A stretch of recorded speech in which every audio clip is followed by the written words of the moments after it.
Hi, welcome back. I'm Chava. Again, unless you're seeing me for the very first time, in which case this will probably be a bit confusing. And I recommend you check out some of my other videos. I have one called Introduction to Stems and Branches that will kind of explain what the heck I'm going on about here.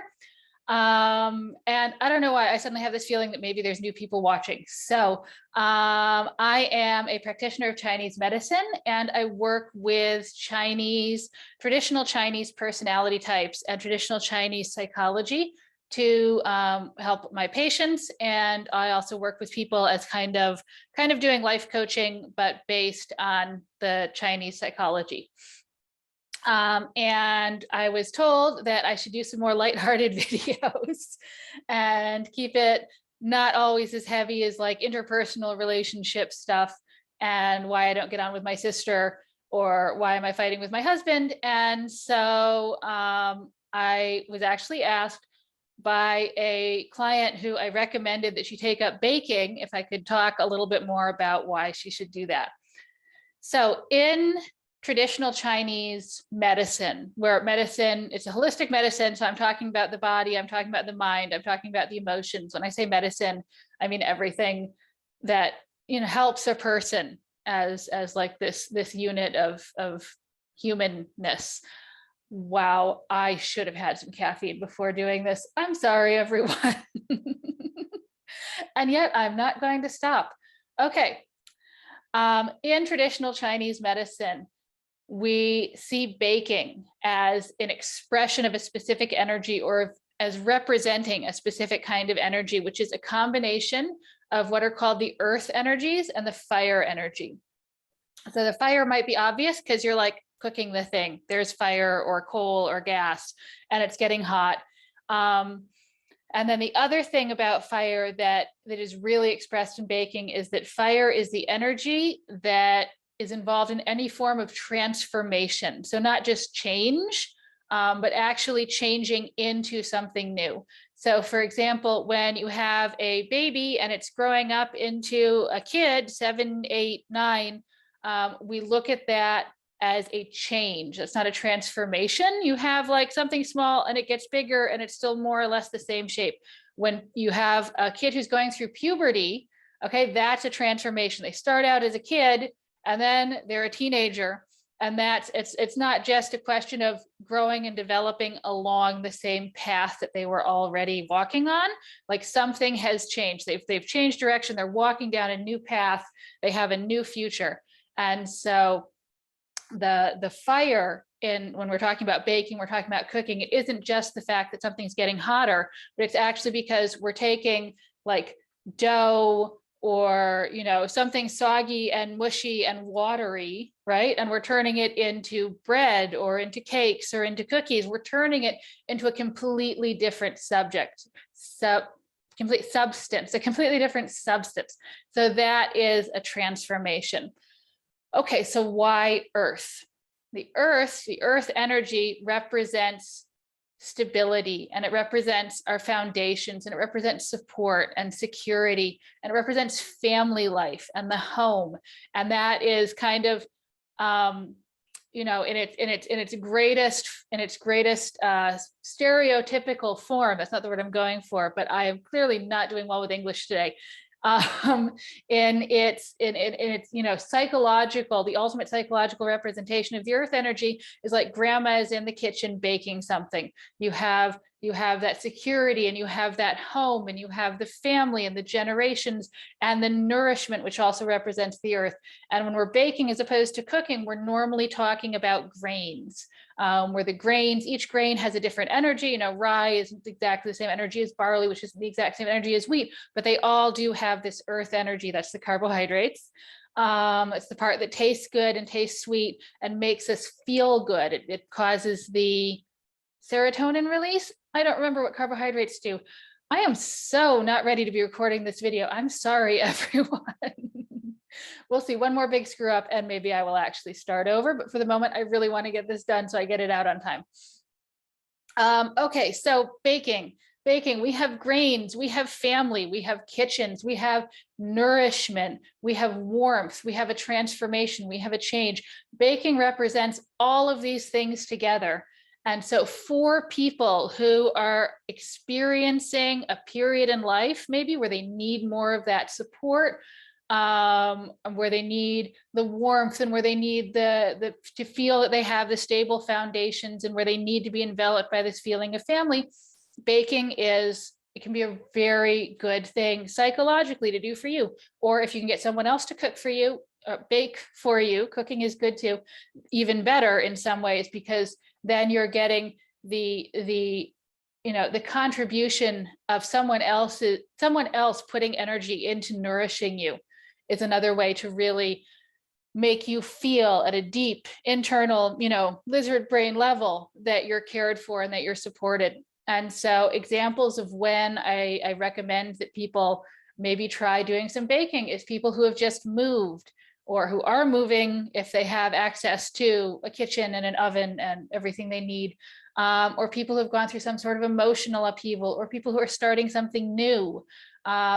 Anytime that you feel the need for that kind of, big grandma hug, everything's going to be okay, then eating something that's been baked, that's fresh out of the oven, in addition to whatever physical nourishment you get, it will have some of that energy, it will have some of that family energy, some of that supporting and nourishing energy.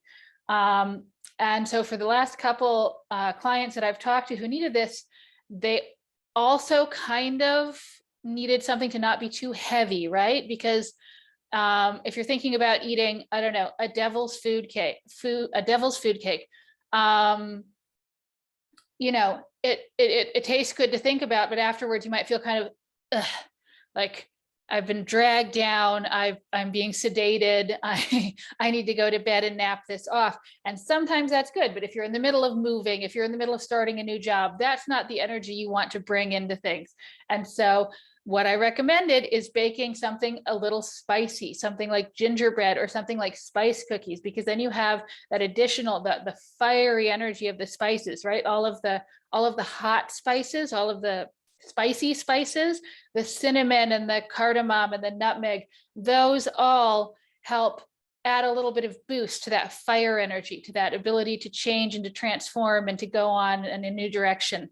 And so if you're currently going through something like that, you're settling into a new home, you're starting a new job, if you have the ability, if you have the time, if you're not gluten-free, maybe even if you are, ask people on online forums. I know they have some really great advice on the gluten-free and vegan forums.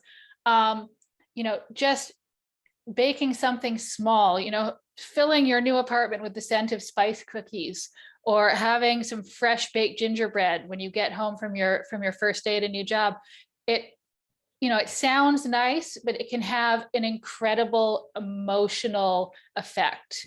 And it's absolutely worth trying. If you need something to perk yourself up, you need some sort of self-care, you need to feel that you're being supported, this is something you can do to give yourself that energy. And again, if you get someone else to bake cookies for you, then that might be even better. But you can also do it for yourself, especially if it's something like moving to a new home or an emotional upheaval or some sort of change you're going through.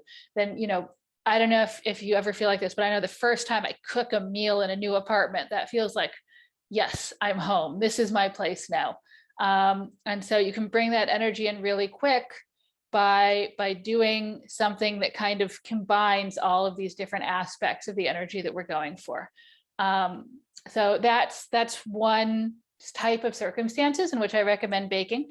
And then the other one, this is especially maybe for kids or for teenagers, but even for grownups, it's for people who have real perfectionist tendencies, people who really, really are afraid of doing new things because they're afraid of making a mistake, because they can't let themselves be wrong, because they can't risk messing up.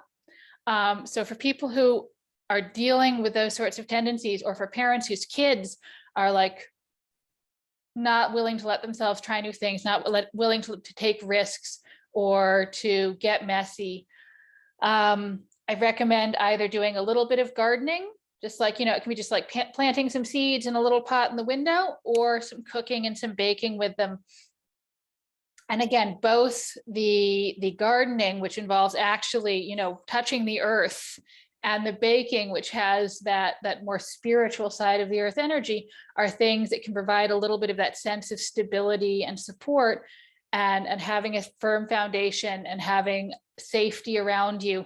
Those can make it easier for people to try things where they might otherwise be too anxious to do so. And then when you're taking part in an activity where it's just a normal and accepted and even necessary part of it that you're going to make a mess, that can let people maybe loosen up a bit and not be so afraid of messing up. Because it doesn't matter if you're the best gardener on the planet, you're going to get messy, right? And it doesn't matter. Maybe incredibly good bakers get less messy than, like, their kitchens get less messy than mine do. Mine does, but I'm not sure of that based on some things I've seen on Netflix. So, so this is another circumstance where that spiritual aspect of baking, as well as the physical hands-on part of it, can be very helpful, and it can help contribute some this feeling of support to kids who are anxious, or for, again, people who are trying to break out of some perfectionistic qualities. Because perfectionism really is about fear. It really is about being too scared of what will happen if I mess up to risk it. And so, if you can take something that's totally risk-free, like the worst thing that happens is you don't get a cookie, even if you didn't try baking, you weren't going to get a cookie. So it's risk-free. It's a chance to get a little messy. It has the spiritual or emotional element of that safety and that support. And it's kind of just the perfect thing to try something new with, if that's something that you want to do. So, okay, sorry about the quality of this video. I'm going to try and get more sleep or more caffeine next time I go to record one. But I do hope that was helpful, or that was interesting. And if you have any questions you'd like answered, or you want to know, what does it mean if I eat a root vegetable soup? You go ahead and leave a comment or send me an email, and I will do my best to answer. Take care, stay warm, and have a great day.